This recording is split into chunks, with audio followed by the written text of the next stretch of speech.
I'm 42, married to Daniel, 47, and we have one son, Ethan, who's 14. Ethan is a good kid. I'm not saying that because I'm his mother. He's quiet but not withdrawn, he's polite, and he does well in school without me having to sit on top of him about homework. He reads constantly. He carries novels around like other boys carry sports equipment. He draws too, that's his thing. He's been drawing since he was little, monsters and superheroes. We've bought him sketchbooks for years. He keeps them stacked in his room. He doesn't show them to many people. My sister Tara is 28. There's a big age gap between us. I was basically out of the house when she was still in elementary school. Our relationship has always been careful. I wouldn't say we're close. She thinks I'm uptight. I think she's too permissive with her son Miles, who's 8, but we don't fight openly. We do holidays, we text, that's it. Tara invited Ethan to stay over for 3 days this week because Miles looks up to him. She said it would be good for them to bond. I agreed because Ethan doesn't have cousins his age nearby, and I thought it might be good for him to feel like the older cool cousin. He packed a bag and slipped 2 of his sketchbooks in there. I noticed and told him to keep them safe. The first 2 days he texted me that things were fine. I didn't push. He's 14. He doesn't want his mum checking in every 5 minutes. Yesterday I drove over to pick him up. The second I walked in, I could tell something was off. Tara looked like she'd been angry. Ethan was on the couch, hunched over, arms folded. He wouldn't look at me. I asked what happened. Tara said, "You should ask your son." The way she said it, tight smile, eyes cold, made my stomach drop. It took me a while to get Ethan to talk. He kept saying it was nothing, that he just wanted to go home. I asked him directly if he'd fought with Miles. He shrugged. Tara was standing behind me, watching him like she was waiting for a confession. Eventually, Ethan said that Miles had torn up his sketchbooks. At first I thought he meant one page, like kids do, but no, both books, pages ripped out, some shredded. From what I pieced together, Miles had been hovering around him while he was drawing earlier that day. Ethan showed him a few pages but told him clearly to be careful. He's particular about his things, always has been. When he was little, if another kid grabbed his Lego build, he'd freeze up instead of snatching it back. He's not confrontational by default. Apparently, Ethan went outside. Miles asked his mum if he could look at Ethan's stuff. Tara said yes. She told me she didn't see the harm. She thought it would encourage sharing. When Ethan came back in, he found Miles in the guest room with the books torn. I asked if it was an accident. Ethan said no. He said Miles had ripped pages out because he wanted to keep the cool ones. Tara interrupted and said Miles is 8 and didn't understand, that Ethan overreacted. She kept repeating that word. According to her, Ethan lost his temper. He yelled. He called Miles stupid and selfish and said something about "you don't touch other people's things." She said he made Miles cry hysterically. She said it scared her. Ethan didn't deny yelling. He just stared at the floor when she talked. Tara said Ethan refused to call me or Daniel. She said she offered. She said he wouldn't let Miles explain. She said the house was tense for 2 days and she didn't want to call me because she was upset and didn't want to blow it up. That part annoyed me. If something of my child's was destroyed, I'd want to know immediately. Then she said she didn't know if she was comfortable having Ethan stay there again, if he was going to act like that over paper. That's when I felt that familiar tightness in my chest. I told Ethan he shouldn't have called Miles names. I said it doesn't matter how angry you are, you don't insult an 8-year-old. I told him he needed to apologize to Miles and to his aunt. He looked at me like I'd slapped him, like he genuinely hadn't expected that. Daniel later said that was the moment I lost him. I didn't see it then. Ethan muttered that Miles had ruined months of work. Tara jumped in to say, "He's 8. I said, "And you're 14, you know better." That's something I've said before in other contexts. When he snapped at a teacher in 6th grade because she accused him of cheating when he hadn't. When he stormed to his room last year because I told him he couldn't skip his cousin's birthday party for a gaming tournament. I default to expecting more from him because he's older, because he is capable of more. He apologized. It was stiff and short. He said he shouldn't have yelled or called names. Miles sniffled and said sorry for ripping the books. Tara hugged her son immediately. She did not hug Ethan. The drive home was quiet. I tried to make light conversation and he just answered in one-word responses. When we got home, he went straight to his room. Daniel asked how it went. I explained. He got quiet in a different way than Ethan had. Controlled. Later that night after dinner, I went to Ethan's room. The books were on his desk. I could see pages missing. Some drawings I recognized were gone. A full spread he'd shown me weeks ago, a city skyline he'd been proud of, was ripped clean out. I asked him why he didn't call me when it happened, why he sat there for 2 days stewing instead of telling us. He didn't answer at first, then he started crying. He said, "Because you never care." I don't think I've ever felt something hit me like that. I told him that wasn't true. I told him I love him. I reminded him of the art supplies we've bought, the competitions we've driven him to, and the way I show people his drawings at work. He said it's not about buying things. He said every time something happens, I make him be the bigger person. He brought up when a kid in middle school shoved his shoes into a puddle, and I told him to let it go, because the other boy had stuff going on at home. I barely remember that, but he does. He said I always explain other people's behavior instead of defending him. I tried to tell him this was different, that yelling at a child is not okay, that I can't back him when he calls an 8-year-old stupid. He kept crying. He said I didn't even ask how he felt before making him apologize. Maybe that's true. I did move straight to correcting his behavior. I promised him we'd replace the sketchbooks. I said he could redraw everything. As soon as I said it, I saw his face change, like I didn't get it at all. You can't just redraw months of work like redoing homework. Some of those were originals, like he was some kind of Picasso, and he started showing me the evolution of certain characters over time. Daniel came in after I left Ethan's room. He asked what I'd said. I told him. He said Tara had no right to let Miles go through Ethan's things. He said I should have called her out on that immediately. I told him I wasn't excusing Miles. I just don't think screaming at a child is justified. Daniel said sometimes anger is justified. That Ethan's reaction wasn't random, it was proportional. We argued quietly in the kitchen. He asked why I'm always trying to keep the peace with Tara. I said I'm not. He reminded me of Christmas 3 years ago when Tara made a comment about Ethan being antisocial because he was reading in the corner, and I laughed it off instead of correcting her. I honestly didn't think it was that serious at the time. Daniel said Ethan notices everything. I don't think I'm a dismissive mother. I show up. I volunteer at school events when I can. I know his friends' names. I've sat through hours of him explaining fictional universes I don't understand, but I also believe in controlling your temper. I was raised that way. My father had a short fuse. I swore my home wouldn't feel like that. So when Ethan yells, something in me reacts fast. I shut it down, maybe too fast. Tara texted me this morning saying she hopes Ethan reflects on his behavior and that Miles is sensitive. That word bothered me, as if Ethan isn't. Ethan has barely spoken to me since. He is going to school without saying goodbye, which isn't typical. He usually at least mumbles it. Daniel thinks I mishandled the whole thing. He said the focus should have been on the violation of Ethan's space and work, not on his reaction.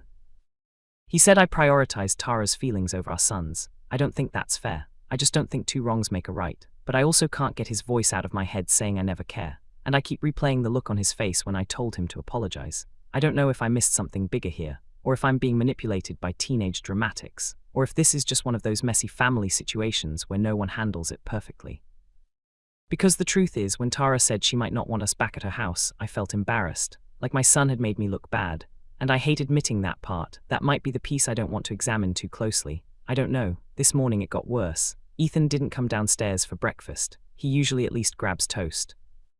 I knocked on his door before I left for work. He said he wasn't hungry. His voice was flat, not angry. That worried me more than yelling would have. When I got home that afternoon, his desk was cleared off. The torn sketchbooks were gone. For a second I thought he'd thrown them away, which would have broken my heart in a different way, but they were stacked in his closet, not displayed, not on his desk where they always are. Hidden. He was on his computer, just scrolling. I asked how school was. He said fine, same word as before. I sat on his bed and told him I'd been thinking. I said I shouldn't have rushed to make him apologize before asking him what happened in detail. He didn't look at me. I told him I still don't agree with calling names, but I understand why he was angry. He said it doesn't matter. I asked what he meant. He shrugged and said it already happened. I realized then that he doesn't think I can fix it, so he doesn't see a point in talking. Daniel came home later and went straight to Ethan's room. I heard them talking in very low voices. After a while, Ethan came out and sat at the kitchen table while Daniel made dinner. They were talking about the drawings. Daniel asked which ones were gone. Ethan listed them quietly, a character he's been developing. A sequence he planned to submit to a youth art showcase at school next month. I didn't even know about that. He hadn't told me he was considering submitting anything. Daniel said, "That's not nothing." It was simple, but I could see Ethan relax a little when he said it. I felt defensive hearing that, like it was a subtle correction aimed at me. Maybe it was. Later that night, Tara called. She said Miles has been upset because Ethan was so mean. She said he's afraid Ethan hates him now. I asked if Miles understands why Ethan was upset. She said he's 8. He didn't realize the drawings were important. She repeated that. I told her I understand he's young, but letting him go through someone else's belongings without permission is okay. There was a pause. She said she didn't think it was a big deal at the time. That Ethan needs to learn to share. That art is meant to be seen. That line bothered me more than I expected. Ethan shares when he wants to. That doesn't mean he owes access to everything he creates. I asked her directly why she told Miles he could look through Ethan's bag. She said she thought it would help them bond. She said I've always raised Ethan to be so serious, and maybe this was a chance for him to loosen up. That strung because it echoed something she said before. When Ethan was 10 and didn't want to roughhouse with Miles, she called him stiff. When he preferred sitting with adults at Thanksgiving instead of running around the yard, she joked that he was 40 already. I usually laughed along. This time I didn't laugh. I told her bonding doesn't come from forced access. She got quiet, then defensive. She said I'm making her feel like a bad mother. She said Ethan scared her with how angry he got. I asked what she expected. She didn't answer directly. She said kids fight. She said I'm overthinking. We ended the call tense. After I hung up, Daniel asked what she said. I told him. He said she still doesn't get it. He then said something that made me uncomfortable. He said, if someone went into your office and shredded months of your work, would you calmly explain your feelings? I didn't answer right away because the honest answer is no. But he also said Ethan isn't learning that his feelings matter if the first response is always correction. That part hit. I started replaying other moments I hadn't thought were connected. When Ethan was 7 and another parent accused him of pushing on the playground, I made him apologize publicly even though he insisted it was an accident. Later I found out the other boy had tripped. I told Ethan it was good practice to apologize anyway. He didn't argue, but he was quiet the rest of that week. When he was 11 and a group project fell apart because 2 boys didn't do their share, I told him not to make waves with the teacher. He ended up staying up late fixing everything himself. I've always framed it as teaching maturity. Maybe he's experienced it as being left alone to absorb things. Tonight at dinner, Ethan barely spoke again. Daniel tried to engage him about the art showcase. Ethan said he's not submitting anything anymore. I asked why. He said he doesn't want people touching his stuff. I told him teachers wouldn't destroy his work. He said, you don't know that. I almost snapped back that of course I know that, but I stopped.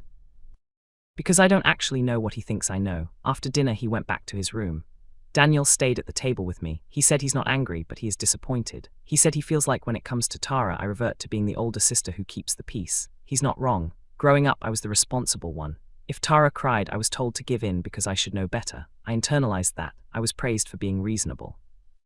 So when Tara looked hurt and suggested Ethan had behaved badly, I reacted to protect the image of being the reasonable one. Not just as a sister, but as a parent. I didn't want my child labeled aggressive or unstable. Daniel said Ethan doesn't need a reasonable mother in every moment. Sometimes he needs one who picks a side. I went into Ethan's room again. I told him I've been thinking about what he said, about me not caring. I told him that wasn't fair, but I understand why he feels that way. I said I'm sorry for making him apologize before fully hearing him out. He didn't hug me, he nodded, that's all. I asked him if he wants me to talk to Tara again about replacing the drawings or having Miles apologize properly. He said he doesn't care about an apology. He cares that his aunt thought it was okay. He then said, I knew you'd tell me to calm down. Not that he hoped I would, that he knew. That means he predicted my reaction accurately. I asked him what he wanted me to do instead. He said he wanted me to say it was okay, that someone shouldn't go through his things without permission. Before anything else, that sounds simple. It probably was simple. I complicated it. Daniel thinks I owe Ethan more than a new sketchbook. He thinks I need to call Tara and tell her clearly that what happened was wrong, full stop. No softening. No, but part of me resists that because it will create a rift. Tara already implied we might not be welcome back. Our parents will hear about it. It will become a family issue. But another part of me is starting to see that avoiding that discomfort might be exactly what Ethan is reacting to. I keep going back to one thing. I don't think it was acceptable for him to call an 8-year-old names. I stand by that. I don't want to raise a kid who lashes out verbally whenever he's hurt. At the same time, I might have skipped the step where I validate why he was hurt in the first place. Daniel says my priorities were out of order. He thinks I was more concerned about manners than justice. I don't see it as justice versus manners. I see it as trying to teach him control, but maybe timing matters. Right now Ethan is distant, not rebellious, just closed off. Tara hasn't contacted me again. Daniel is civil but not warm, so was I wrong to make him apologize immediately? Should I have confronted my sister harder in that moment, instead of focusing on his reaction? Is my husband right that I put my sister's feelings ahead of my son's? Or am I being painted as the villain for expecting a 14-year-old to handle anger without attacking a child? I genuinely don't know anymore. It's been about 3 weeks since I wrote last. I wish I could say things settled. They didn't. A few days after everything, Tara texted, saying Miles had made Ethan a card. She sent a picture of it. It said, sorry I ripped your book, in uneven letters with a drawing of what I think was supposed to be a superhero. She said Miles felt awful and wanted to apologize properly. She added that maybe Ethan could come by for a short visit, draw something for her son and teach her son the techniques of his drawing so they could clear the air. Daniel immediately said no. He said Ethan doesn't owe anyone a performance of forgiveness. I said it wouldn't be a performance, it would be modeling maturity. He refuses to agree. I went upstairs and told Ethan about the card. He shrugged. I told him I thought it might be good to go over for an hour or two, accept the apology face-to-face, gift his cousin a drawing and move forward. He said he didn't want to. I asked why. He said he doesn't feel comfortable there anymore. I told him discomfort isn't always a reason to avoid something. I said part of growing up is handling awkward situations. He said, why is it always me growing up? That irritated me. I told him because he is older, because he has the capacity to handle things better, because I don't want resentment festering between cousins over paper. He went quiet again. Daniel came upstairs later and asked what I'd said. When I told him, he said I was prioritizing my relationship with Tara over Ethan's sense of safety. I pushed back. I said I'm trying to prevent long-term family fractures. He said fractures already exist if Ethan feels pushed. I ended up telling Ethan I expected him to go for 1 hour, not a sleepover, not 3 days. 1 hour, he didn't argue, he just said okay. That okay should have warned me. We went last Sunday. Tara was overly warm. Miles handed Ethan the card and said sorry in a small voice. Ethan said, it's fine, without looking at him. I nudged him to say more. He added, just don't touch my stuff again. Tara laughed lightly and said, see all better. It wasn't all better. The air felt tight the entire time. Ethan stood instead of sitting and drew something in a rush. After exactly an hour, he said he wanted to leave. In the car, he didn't speak. When we got home, he went straight to his room and shut the door. That night, Daniel told me I forced a reconciliation that wasn't ready. I said I was preventing bitterness. He said bitterness grows when people aren't heard. A few days later, something else happened that made everything worse. Tara and I were texting privately. I told her Ethan is still distant, but we're working on it. I said he struggles with regulating his reactions sometimes. I shouldn't have phrased it that way. I see that now. I meant that he feels things deeply and reacts strongly. She replied that she'd noticed that too and that she'd been concerned by how intense he got. I responded that we're addressing it at home. I didn't realize she would screenshot that exchange. 2 nights ago, my phone buzzed constantly. Our extended family group chat was active. Tara had posted a long message about clearing the air and included part of our private conversation, specifically the line where I said Ethan struggles with regulating reactions. She wrote that she appreciates me handling it and that Miles was scared that day. My stomach dropped. Ethan was sitting next to me on the couch when the notifications kept going off. He glanced at my screen before I could turn it over. He saw enough. He asked, you said that about me. I tried to explain context, that I was speaking generally, that I didn't mean he has a problem. He asked why I was discussing him like that at all. I said Tara is family. He said, so am I. Daniel stepped in and asked Tara to remove the screenshots. She did, but the damage was done. A few relatives had already replied with comments about teenagers being moody or therapy being helpful. Ethan hasn't said much since. He's polite, distant. He doesn't sit with us after dinner anymore. Then yesterday I made another mistake. His torn sketchbooks were still in his closet. Every time I opened the door to put laundry away, I saw them. They felt like a monument to conflict. I convinced myself that keeping them there was keeping him stuck.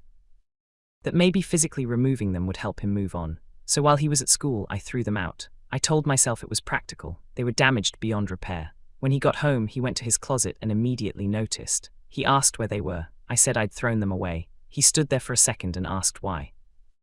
I said because they were torn and upsetting, and I thought it would be healthier to start fresh. He said, you don't get to decide when I'm done being upset. Then he closed his door. Daniel was furious when he found out. He said I removed the last physical proof of what happened. He said it wasn't about paper. It was about ownership. I argued that I was trying to help. He said helping isn't the same as controlling the timeline of someone else's feelings. So now I'm here again. From my perspective, I've been trying to stabilize everything, keep the family intact, keep emotions from spiraling. From Ethan's perspective, I might look like someone who keeps overriding him, but am I really? It's been 2 months. I didn't plan on writing again, but something happened last weekend that made everything click in a way conversations hadn't. We were at my parents' house for my dad's birthday. Tara and Miles were there. Ethan didn't want to go, but I told him we'd stay for dinner only and that I wouldn't leave him alone with Miles. He agreed. That felt like progress. For most of the afternoon, it was manageable. Ethan kept to himself. At one point, my cousin's daughter, who's 9, brought over a small jewelry box she'd made at school. She was proud of it. She left it on the coffee table to get cake. Miles picked it up. He opened it, twisted the lid too far, and the hinge snapped. The little girl came back, saw it broken, and burst into tears. Her mother stepped in quickly. She didn't yell at Miles. She didn't insult him, but she said very clearly, you don't touch other people's things without asking. That wasn't yours. Tara jumped in with, he didn't mean it, he's just curious. Same tone she used with Ethan, but my cousin didn't soften. She said, intent doesn't fix it. She worked hard on that. Then she turned to her daughter and said, it makes sense you're upset. I would be too.